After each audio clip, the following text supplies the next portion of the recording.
В чемпионате приняли участие обучающиеся образовательных учреждений республики, а также все желающие от 14 до 35 лет. Все находящиеся здесь участники увлечены спортивным программированием. Я принимаю участие, потому что мне нравится программирование. Я попал в этот мир с 9 класса благодаря моим друзьям. И с тех пор я полюбил программирование. Ну и я сдаю ЕГЭ по информатике и собираюсь поступать в информационный вуз программирования. Но всегда было интересно меня, и это всегда какие-то новые открытия делаешь.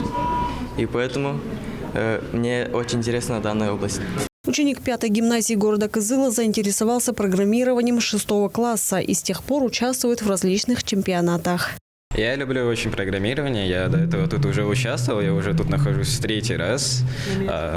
Я участвовал в «Молодых профессионалах 2023, занял 2-е место и сейчас надеюсь тоже на призовое место. Это президентское Кызыльское училище, это меня уже напрягает, потому что там образование такое нормальное, тут еще люди разных возрастов, но я увлекаюсь это уже с 6 класса. И я думаю, я хотя бы что-то знаю, как и они, как и все здесь, так что надеюсь, все будет. Целью чемпионата является развитие и популяризация такого нового вида спорта, как спортивное программирование среди всех слоев населения, а также решение проблемы дефицита кадров в цифровой экономике. Такие мероприятия выявляют и развивают таланты. Участник, первое, есть задания на разных языках программирования. Здесь присутствует язык программирования C++, Python, Java, HTML. Но здесь, видите, мы проводим первый раз это, поэтому хотим выявить уровень знаний наших участников.